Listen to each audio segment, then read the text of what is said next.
Vamos a hablar, Isabel González, de los desahucios. ¿Por qué motivo? Sí, vamos a hablar de esa buena noticia para las familias que lo pasan mal, ¿no? Para hacer frente a su hipoteca. El Tribunal Supremo amplía los derechos de los consumidores.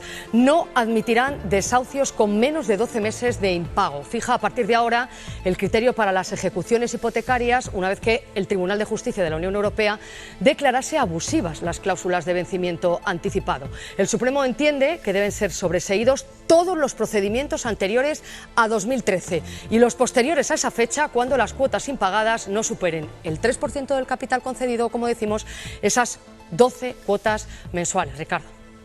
Bueno, pues vamos a preguntarle a nuestra experta, Patricia Suárez, presidenta de Asufin. Hola Patricia, bienvenida. Bien hallada, buenos días. Decíamos, noticia buena para las familias, no sabemos, porque llega información contradictoria, porque es posible que también sea bueno para los bancos. Explícanos esto, Patricia. Sí, en realidad el Tribunal Supremo ha dictado una sentencia bastante salomónica.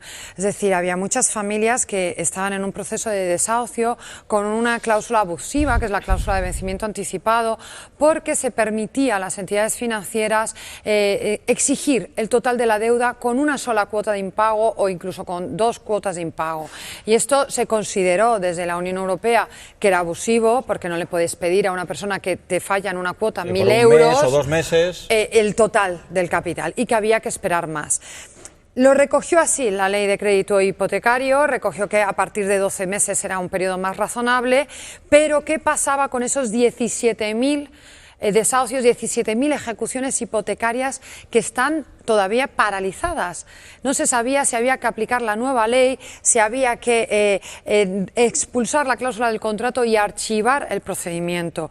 Pues bien, hoy ya el Supremo, ayer nos decía en esta sentencia que realmente lo que hay que hacer es archivar todas esas ejecuciones y volver a empezar. Esto se ha interpretado como algo favorable al consumidor porque ya se le están dando 12 meses en lugar de 1, 2, 3 meses, pero realmente los abogados que llevan a las familias de desahucios, los de Stop Desahucios, que están trabajando con ellos, lo consideran una aberración porque se les impide la defensa en otros campos como pueda ser una demanda normal. ¿Por qué se les impide la defensa? Porque, o sea, para que nos lo entendamos todos, yo el primero, que soy el más torpe del grupo.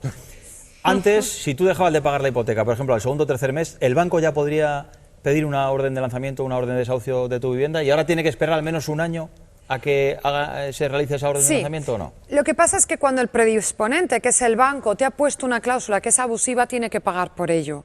Y estas 17.000 ejecuciones hipotecarias que están paralizadas porque el banco puso una cláusula abusiva.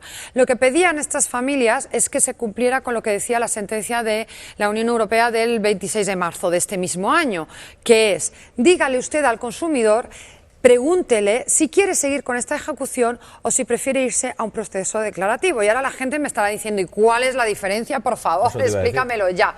Bueno, en una ejecución hipotecaria muchísimo más rápida es más favorable para el banco porque la capacidad de oponerte a una ejecución es muy difícil.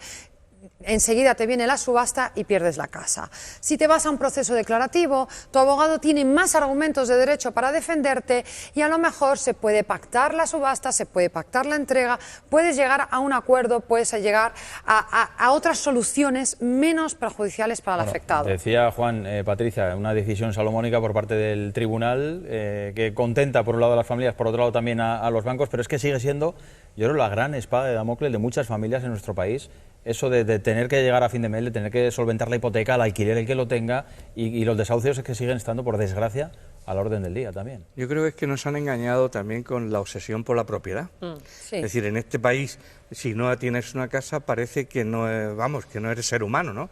Eso yo creo que habría que revertirlo de alguna manera, porque en gran parte de los países de las sociedades avanzadas la gente no vive pendiente de ver cuándo tengo un piso, vive pendiente de ver cómo puedo pagar un alquiler y no se empeña hasta las cejas. Sí, pero hay gente también, hay gente que el alquiler tampoco puede llegar. Si pierdes el trabajo, pues el alquiler también. Según qué ciudades tampoco, pero en la hipoteca es que realmente te ata de pies y manos y además te coarta. O sea, te anula tu propia libertad de decisión. Un alquiler tú puedes al año marcharte de donde estás y de lugar o de barrio.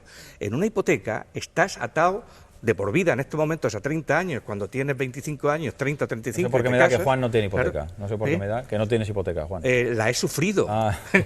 Lo que pasa es que afortunadamente he tenido posibilidades de pagarla ya. Ya las terminado. Pero precisamente porque sé lo que se sufre, sé la cantidad de cosas que me he visto obligado a renunciar durante el tiempo que estaba pillado por la obligación de la hipoteca. Claro. No, yo jamás he tenido una hipoteca ni la quiero, o sea, para nada. O sea, que yo alquilo y es cierto que sí. Porque eres joven todavía. Que en momentos de gracias por la hipoteca es la mayor garantía de docilidad ciudadana. Bueno, y que es decir, es la mayor. Y que ocurre que sí, en el alquiler está claro que también tienes que pagar. Lo que pasa es que normalmente, menos en Madrid, que todo es carísimo, los alquileres no son tan caros como la hipoteca y tú puedes llegar a algún tipo de entente cordial con el ahora mismo no, con el dueño del durante piso. Mucho tiempo el alquiler ha sido más caro que la hipoteca, y precisamente por eso te comprabas el piso. Bueno, pues por eso en ese caso hay que ofertar más para que haya más competencia. Incluso, y los Patricia, precios ahora que se está viendo que el mercado del alquiler se reactiva, están subiendo los precios descaradamente, ¿no? Sí, están subiendo. Aquí hay muchos elementos con el tema del alquiler. Una de las razones por las que el alquiler está subiendo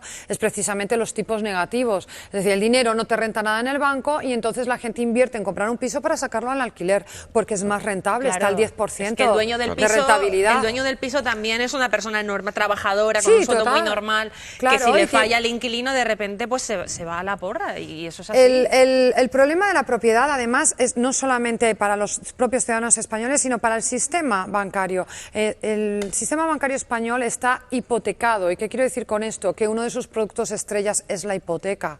No es como en el resto de Europa, que tienen otros productos, inversión, seguros, etcétera, que les dan la cuenta de resultados. Yo quiero saber también, Patricia, para todas aquellas personas que nos estén viendo, por ejemplo, y que ellos estén inmersos en un proceso de posible desahucio, o que lleven ya un mes, 2 meses o varios meses que no pueden hacer frente a su hipoteca, ¿qué consejo les das? ¿Qué tendrían que hacer ellos a partir de este momento? Los que están en un proceso de desahucio, me temo que en las próximas semanas, si no lo archiva el juez de oficio, lo va a hacer el propio banco porque le interesa. Cuanto antes lo archive, antes inicia otra vez la ejecución hipotecaria, porque son familias que llevan más de 12 meses sin pagar. Claro. Los que están ahora mismo sufriendo una situación de impago, hay que ver la posibilidad de reestructurar. Yo esto de verdad lo he hecho mucho en falta. Se habla de medidas de segunda oportunidad, de las medidas que se aprobaron para el banco, para que los bancos dieran facilidades, no están funcionando. Yo creo que aquí sí que hay que también asumir que esa familia que es buena pagadora y que está intentando llegar hasta el final,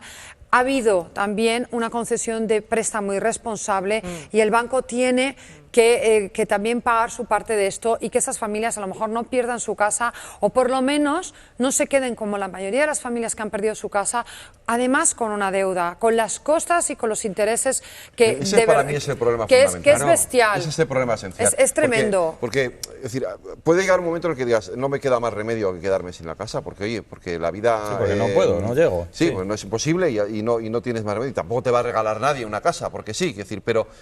Ese es el problema. Es decir, cuando no vale te quedas sin la casa, ¿no? Claro. Y te quedas con la deuda. Eso es lo que pierdes es la casa, brutal. Pierdes la deuda, que es lo que está pasando. Pero eso es lo que ha pasado con miles de familias en este país. Claro, y una cosa que además ahora los bancos están criticando mucho la industria litigiosa por las cláusulas abusivas y están diciendo que las costas deben ser 300, 400 euros porque son demandas de copia y pega. Claro. Bueno, pues desde aquí yo les digo a los bancos, las ejecuciones hipotecarias son de copia y pega, por tanto no les cobréis las costas a esas familias que están perdiendo sus casas. Sí, también son de copia y pega. Bueno, pues dicho queda ese mensaje, y el que tenga alguna duda, Patricia Suárez, presidenta de Asufin, que ahí te la resuelven, te ayudan, te asesoran.